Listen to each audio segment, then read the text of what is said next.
안녕하십니까, 박사호입니다. 6월 28일 베이징 올림픽 주 경기장에서 열린 중국 공산당 100주년 기념식에서 시진핑은 국민들에게 당을 사랑하고 헌신하라고 주문했습니다. 6월 28일 열린 행사는 리허설이 아닌 실제 행사였습니다. 원래 29일 예정이던 것을 아무런 설명도 없이 하루 앞당긴 거였습니다. 여기에는 시진핑을 비롯해 리커창, 리짠수, 왕양, 왕후닝, 짜올러지, 왕치산이 출석했습니다. 건당 100주년이란 상당히 의미 있는 행사지만 장저민, 쭈롱지, 후진타오, 원자바오는 출석하지 않았습니다. 이 네 사람 가운데 장저민은 워낙 고령이라 이해가 가긴 합니다. 사실 장저민은 사망 루머까지 한때 나던 적이 있습니다. 하지만 쭈롱지, 후진타오, 원자바오는 아직 기력이 좋은 편입니다. 모두 시진핑과 공산당의 노선을 두고 사이가 벌어진 원로들입니다. 그러나 사이가 벌어졌다고 해도 건당 100주년 행사에 나타나지 않은 것은 상식적으로 이해할 수 없는 현상입니다. 그래서 원로들이 단체로 탕핑을 하고 있다고도 이야기합니다. 이들 원로 가운데 원자바오는 시진핑에게 이렇게 말한 적도 있습니다. 말해야 할 것은 이미 다 말했다. 알아서 하라고 말하기도 했습니다. 물론 시진핑이 당 정군의 실권을 완전히 장악한 상태에서 원로들이 시진핑을 축출한다거나 할 가능성은 현실적으로 낮기는 합니다. 다만 내년 20대를 앞두고 개파 간 알력이 평범하지 않다는 정도로 파악할 수 있습니다. 6월 27일 중국 원양 신화사는 중국 공산당 100년 대사기란 문장을 발표했습니다. 전문 9만자 분량으로 공산당 100년의 주요 사건을 정리한 글인데 시진핑 집권 9년에 3분의 1을 할애했습니다. 모택동의 이름은 183번, 덩샤오퐁은 78번, 장저민과 후진타오는 각각 40번과 32번 언급됐습니다. 시진핑은 모택동보다 한 차례 많은 184차례 언급됐습니다. 이런 분위기를 반영하듯 6월 29일 새벽 천안문에는 초상화 2개가 걸리는 모습이 포착됐습니다. 재미화교 소식동 한렌차오는 이 사진을 소셜미디어에 올리면서 천안문에 2개의 강시가 내걸리고 있느냐고 반문했습니다. 건당 100주년을 맞아 모택동 강시와 시진핑 강시의 사진이 등장했다고 조롱했습니다. 6월 29일 시진핑은 인민대회당에서 29명에게 7일 훈장을 수여했습니다. 이 가운데는 6.25 전쟁 당시 유엔군 100명을 살해해 중공과 북한에서 영웅 칭호를 받고 지금은 사망한 차윈전도 있습니다. 중공이 항미 원조 전쟁이라 부르는 6.25 참전자는 사망한 차윈전 등 모두 3명입니다. 중공은 건당 100주년의 즈음에 이른바 항미 원조 전쟁을 적극 부각하고 있습니다. 6.25 개입을 중화민족의 위대한 부흥으로 가는 중요한 이정표로 서술하고 있습니다. 중공은 이 같은 왜곡된 역사관을 가지고 있습니다. 그런데도 중국몽을 이야기하면서 그들과 함께 가야 한다는 사람들이 적지 않습니다. 이 자리에서 시진핑은 연설을 했습니다. 그는 공산당원은 인격 역량이 있는 만큼 깨끗한 사람들과 깔끔한 일처리를 하기 때문에 청정연결한 정치 본색이 있다고 말했습니다. 시진핑은 모든 당원이 영원히 당을 믿고 사랑하며 위하라고 요구했습니다. 위험할수록 전진해 희생할 각오를 하라고 했습니다. 시진핑은 수상자들에게 평소에는 핵심을 파악하고 중요할 때는 떨쳐 일어나고 위험할 때는 정면 돌파하는 사람들이라고 칭송했습니다. 그런데 시진핑이 언급한 공산당원이 청점 연결한 정치 본색이 있다는 부분은 사실과 다릅니다. 6월 28일 중앙기후위원회 부서기 샤오페이는 기자회견에서 시진핑과는 다른 이야기를 했습니다. 중공은 18대 이후 409만 명의 당원들을 적발해 다스렸다고 말했습니다. 비판 교육 처분을 받은 이를 포함하면 그 수는 883만 명이라고 밝혔습니다.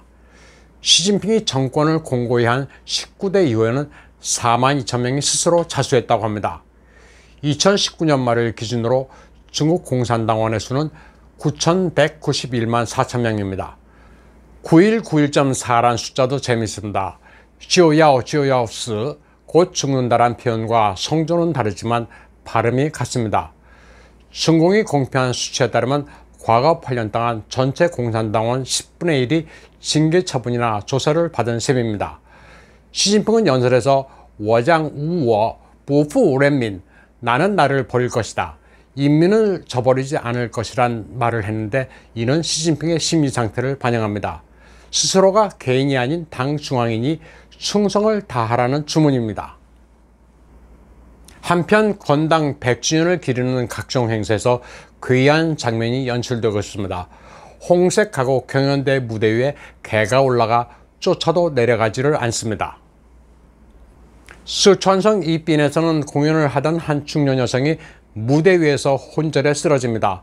또 베이징 통조에서는 홍색 가요를 합창하던 한 남성이 갑자기 앞으로 쓰러졌습니다. 다음 소식입니다.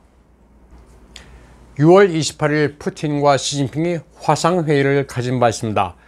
회의에서 무슨 얘기가 오갔는지는 러시아 언론을 봐야 제대로 알 수 있습니다. 중공 관영 매체들은 푸틴의 발언 가운데 중요한 부분만 의도적으로 누락했습니다.